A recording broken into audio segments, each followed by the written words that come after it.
What's shaking, my friends? Welcome back to the channel. My name is Shay, and today we are going to just do a cozy sit down and chat about what I've been reading in the month of July, in the first week of July. So that's what we're going to do. I want to say that you have not seen my June wrap up. Before this video comes out, I will talk more up in there about what happened to my reading and how I got to where I got. But just know that my reading has pivoted, and I kind of hit that mood reader thing that everybody else has. Normally I don't have that. I just I don't know what I'm gonna read. I'm gonna pick it out of a jar. I'm gonna pick a book and I'm gonna read it. But I hit that mood reader stride and ended up binging all of Elle Kennedy's books. She's a romance writer, and that's what I've been doing, and I have no regrets. I am loving the journey. So I started out with July. It is now the 7th of July. So that's 7 full days. I've read for 7 full days of July. So I started out reading The Dixon Roll by Elle Kennedy. This is the second book in her Campus Diaries series. These books are actually a lot beefier than her normal series. She has a series of connected hockey romance books, and this is the third series in that series. So this is the second book in the third series. That's a lot of confusion. But anyway, they can all be read as a standalone. They just have interconnected characters where you can kind of, like how romances generally do that are in series.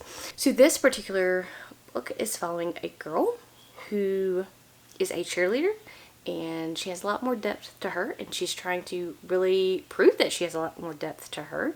And one of the hockey players, and he has been in a 4-year relationship, and she broke up with him, and he's heartbroken. He wants to kind of win her back, but he's just kind of been sowing his wild oats, because that's expected of him as a hockey player. But he really enjoys being in a relationship, and he really misses his ex-girlfriend, as they were together for 4 years. And so she transfers to his university, and he has a plan to win her back and to make her jealous. And he moves in next door to this cheerleader, who is our other female main character, and they kind of don't like each other. They have a lot of banter, they fight a lot, they really don't like each other.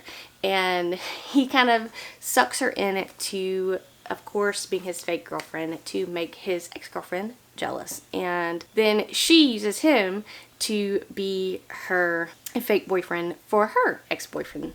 And so it kind of goes from there. So fake dating, I thought it was very cute. I really like Elle Kennedy and how she does a slow burn. It's not like fast and they're together. I really, really love the way she does her characters and the way that the romance and the relationship builds. So I gave The Dixon Roll 5 stars. I absolutely positively loved it. And then I moved right into the next book in the series, which is the third book in the series, and that is going to be The Charlie Method.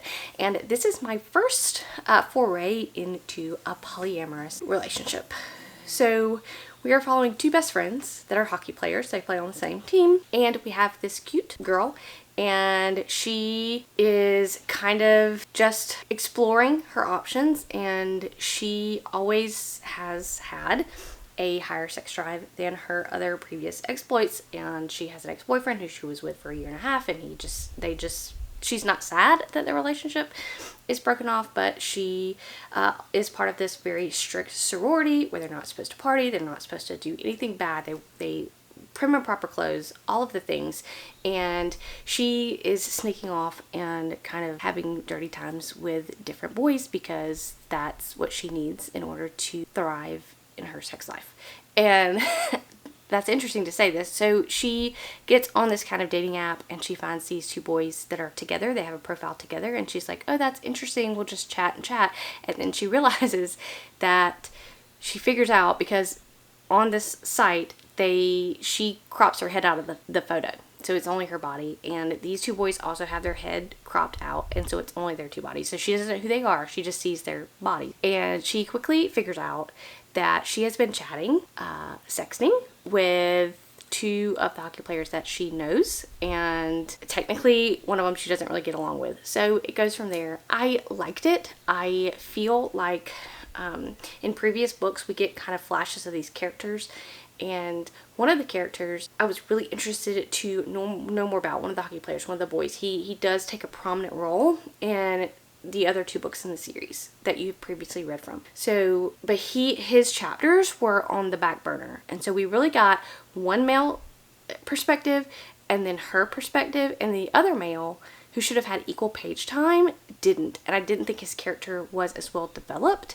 So when it was hard to kind of believe in this polyamorous thing. And I really didn't like our main character, female character, that much. So with all that to say, it wasn't my favorite, and I gave it 3 stars. Overall though, I still think Elle Kennedy just does a great job. But anyway, it was 3 stars, and moving on. Then I have been reading all of the romances physically. Now, I haven't read a lot of books physically. I have a really hard time shutting my brain down and just reading without being distracted. And reading these romances has really helped me to read physically, because those were 2 hefty books that I read physically, and it took me no time at all. Because in romance, I took a break from like hardcore fantasy for a little while, because my brain just it wanted a break. It wanted some easy reading, and so that's what I decided to do, and that's what I did.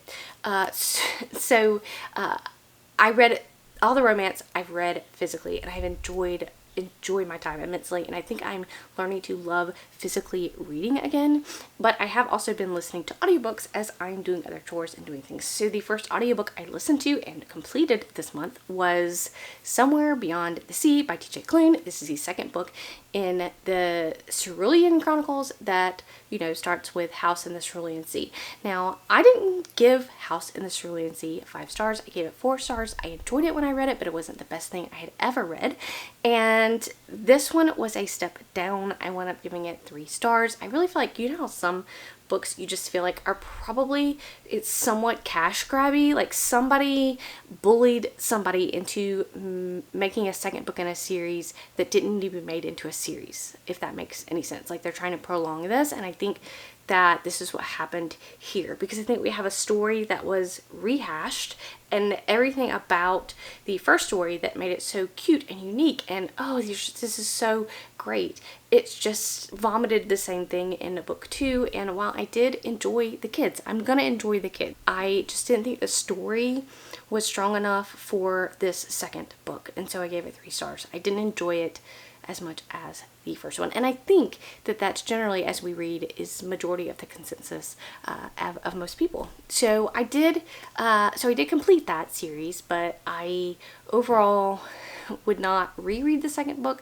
but I do still own the first book, and I'm not planning on purchasing the second. Okay, so since I was all caught up on Elle Kennedy's college hockey romances, I decided to pick up other popular hockey romances. And I picked up Behind the Net by Stephanie Archer. And this is where my fault goes with Elle Kennedy, because she has such good writing and such good character building and such great plots. And I like her slow burn, and I like all the build and the tension. And then you read something like this, and you're like, I don't feel the connection between the characters. I think the spicy scenes are cheesy. I think that they're just together way too fast. And why is this book this long if they're together in the first 60, 70, 80 pages? I don't know. But anyway, this is a series again. This is the first book in the series. I can't remember what this is. The Vancouver Storm. That's what it's called. Vancouver Storm, because that's the hockey team. And we are following a girl who has basically lost her job, and she's looking to get a new job, and she gets a new job as this hockey player's assistant. And so she realizes when she goes to be his assistant that they actually went to high school together. And we're getting both perspectives, but he was like the popular guy in high school, and she thought he didn't really know who she was, and so for a long time she thinks that he doesn't remember her, but actually he had a big crush on her in high school, so he does remember her. And then she had a crush on him, and so in high school, and so she also of course remembers him, and they act like they don't know who each other is, and it's their journey of kind of falling in love. And I don't know, it was just really cheesy. Like, some of the scenes had me rolling my eyes actively, and I gave it 2 stars. And here's the reason why I continued on, because the first book in the series gets very low ratings, and then everybody says the rest of the books in the series are 100 times better. So I continued on with the second book in the series, which was The Fake Out. Now, I had seen this cover, and I actually borrowed it from KU like a year ago or whenever it came out, and I never read it because I just never got around to it, but I picked it up. So this is the second book in the series. Everybody's like, oh yes, it gets better on the second book and further on in the series.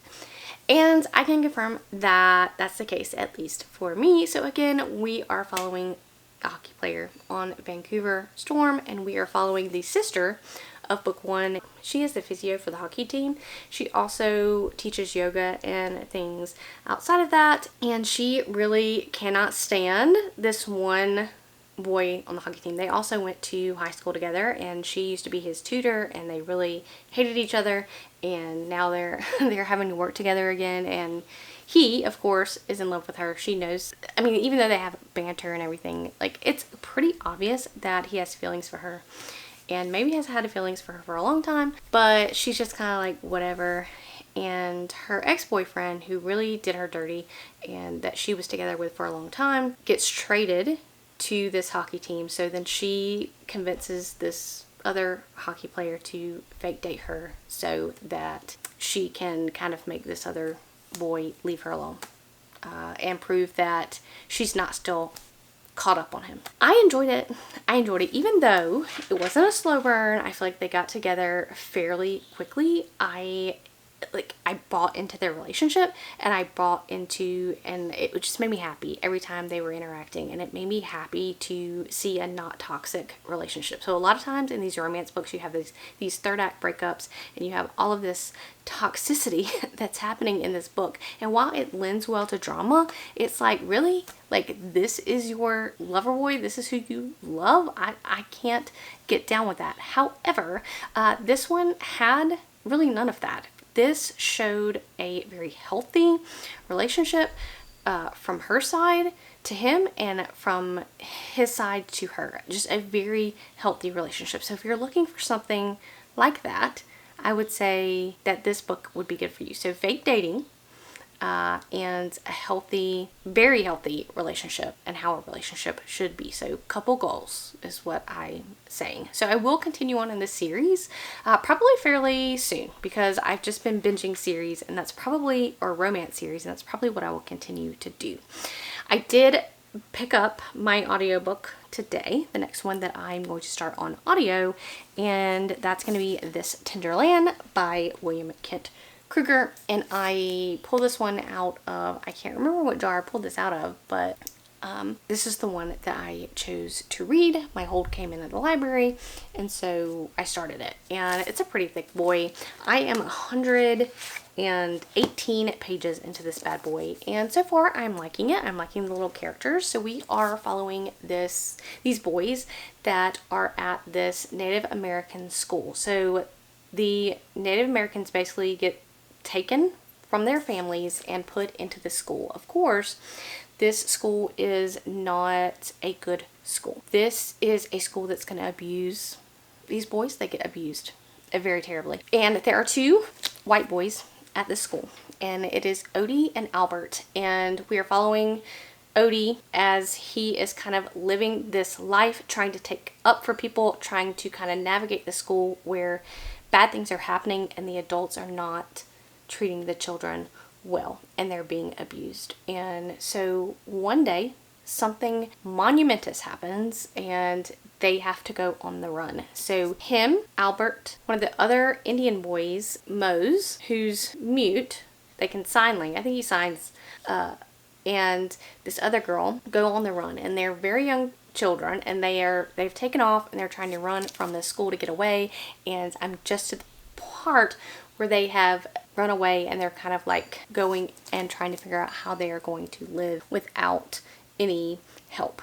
And it's very sad. It was very sad at the first reading about the abuse that these children were suffering through, but I am thinking that it may be a sad book in the future, but I'm looking forward to kind of seeing where their journey goes and how it ends. So I do think that this is my first William Kent Kruger book, and I do think that his writing is superb.